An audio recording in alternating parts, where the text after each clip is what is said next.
Hello bachcho, let's read this question. So this question says, a gun applied a force of F on a bullet which is given by force is equal to 100 minus 0.5 into 10 to the power 5 t Newton. The bullets emits out with a speed of 400 meter per second. Then find out the impulse exerted till force on the bullet becomes zero. ठीक है, जब तक उसमें force zero हो जाता है तब तक हमें क्या निकालना है, इम्पल्स एक्सर्टेड फाइंड आउट करना है. Option A is 0.2 Newton second, option B is 0.3 Newton second, option C is 0.1 Newton second and option D is about 0.4 Newton second. ठीक है, तो चलिए बच्चों इस क्वेश्चन को हम स्टार्ट करते हैं. तो देखिए बच्चों, इस क्वेश्चन का जो आपका की कॉन्सेप्ट है, ठीक है, इस क्वेश्चन का आप की कॉन्सेप्ट लिख सकते हैं. देखिए इस क्वेश्चन में हमें क्या दिया हुआ है, देखिए force as a function of time given है, बुलेट की स्पीड गिवन है, हमें किस स्पीड से वो आ रही है, और हमें बताना है कि यहाँ पर इम्पल्स बताना है कि जब till the force on the bullet become zero. ठीक है, जब तक उस बुलेट पर फोर्स जीरो हो जाएगा तब तक हमें यहाँ पर क्या बताना है, इम्पल्स कैलकुलेट करके बताना है. So we can write down that the key concept of this problem is impulse. यहाँ पर इसका की कॉन्सेप्ट है कि आपका इम्पल्स है. ठीक है, इम्पल्स आपका की कॉन्सेप्ट है. अब देखिए इम्पल्स होता है क्या, इम्पल्स को डिफाइन करते हैं.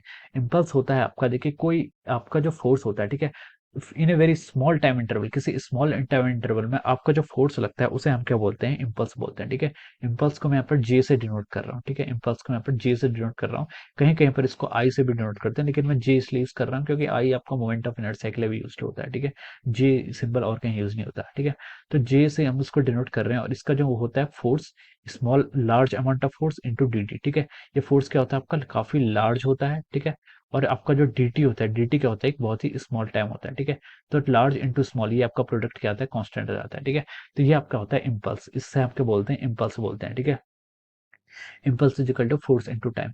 या फिर हम इसको देखिए कैसे डिफाइन कर सकते हैं, आपको पता है फोर्स को क्या लिखते हैं हम, फोर्स इज इक्वल टू होता है आपका rate of change of momentum. ठीक है, दिस इज द फोर्स. ठीक है, इसे हम क्या कहते हैं, फोर्स कहते हैं. ठीक है, rate of change of momentum. अगर हम यहाँ से फोर्स इंटू डी कर लें, ठीक है, फोर्स इंटू डी, इसको हम कैसे डिफाइन कर सकते हैं, rate of change of momentum. ठीक है, अब देखिए एफ डी टी हमारी डेफिनेशन से क्या है, मोमेंटम. ठीक है, सॉरी इम्पल्स. तो हम लिख सकते हैं कि जो चेंज इन मोमेंटम है उसे हम क्या कहते हैं, इम्पल्स बोलते हैं. ठीक है, आपका जब मोमेंटम में चेंज आता है हम उस क्वांटिटी को भी क्या बोलते हैं, इम्पल्स बोलते हैं. तो चेंज इन मोमेंटम को भी क्या बोलते हैं हम, impulse. Impulse is equal to delta P, delta P माने की चेंज इन मोमेंटम. ठीक है, ये आपका क्या हो जाएगा यहाँ से, मतलब ये आपका एक्सप्रेशन हो जाएगा इम्पल्स का. ठीक है, अब क्वेश्चन की तरफ मूव करते हैं. क्वेश्चन पे देखिए उसने क्या बोला है, क्वेश्चन पे उसने हमसे बोला है कि देखिए एक gun apply a force on A bullet which is govern by. ठीक है, फोर्स हमें गिवन है. ठीक है, फोर्स कांस्टेंट फोर्स नहीं है, फोर्स क्या है, वेरिएबल फोर्स है, आपका टाइम का फंक्शन है. तो इसको हम लिख सकते हैं 100 minus 0.5 into 10 to the power 5 into time T newton. ये आपका क्या फोर्स लग रहा है. ठीक है, as a function of time given है. The bullet emerge out with a speed of 400 meter पर सेकंड. ठीक है, एक आपने गन पे एक फोर्स लगाया है और वहां से फोर्स क्या आ रही, जो आपकी बुलेट आ रही है वो आ रही 400 मीटर पर सेकंड से उसकी स्पीड है. और find out the impulse exerted, कितनी इम्पल्स उस पर लगी है, till force on the bullet become zero. ठीक है, जब फोर्स क्या हो जाएगा, जीरो हो जाएगा बुलेट पे. तो देखिए फोर्स आपका जब जीरो हो जाएगा, ठीक है, हमें क्या बताना है, यहाँ पर टाइम बताना है. ठीक है, फोर्स जब आपका जीरो हो जाएगा तब उससे कितना टाइम लगेगा. ठीक है, ये हम यहाँ से कैलकुलेट कर सकते हैं. ठीक है, आप इस इक्वेशन में फोर्स को जीरो के इक्वल रख लीजिए, फोर्स आपका जीरो हो जाएगा.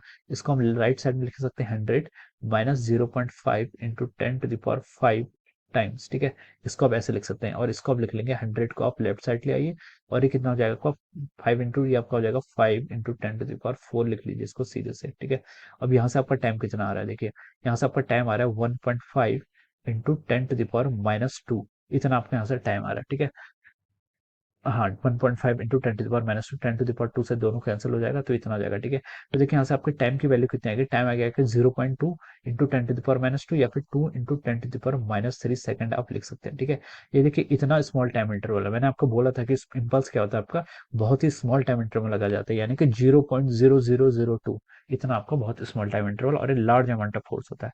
फोर्स का मैग्नीट्यूड क्या होता है आपका यहाँ पर, काफी लार्ज होता है. ठीक है, अब हमें देखिए यहाँ पर इम्पल्स फाइंड आउट करना था.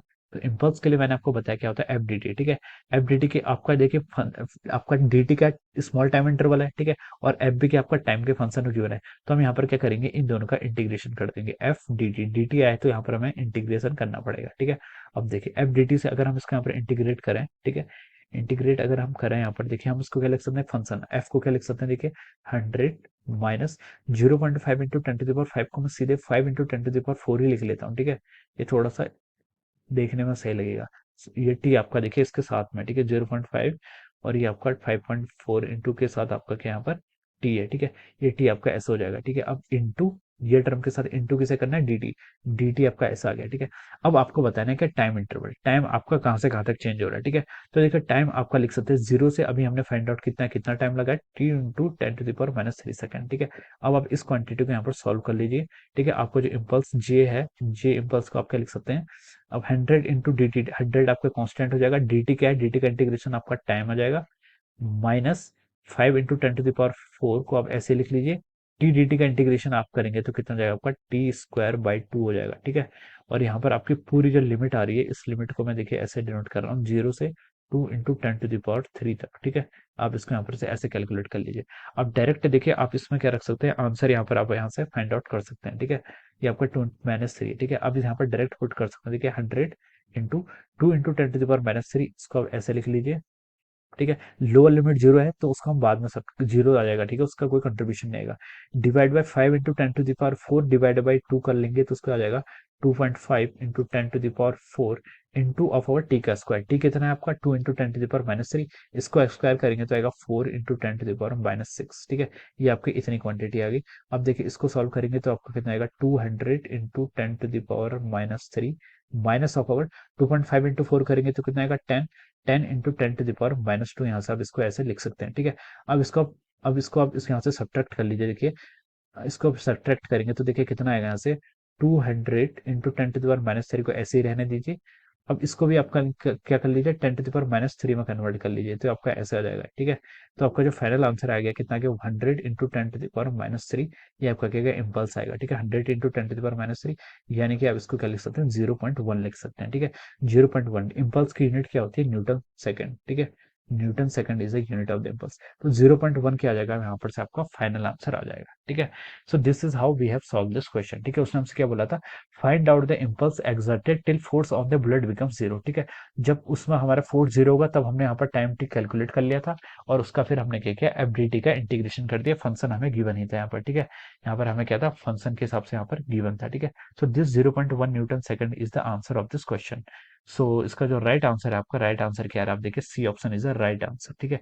सी ऑप्शन क्या है, यहाँ पर इसका राइट आंसर आ रहा है, okay. So we can see that option C is the right answer of this question, and I hope you all understood this concept. All the best and thank you so much.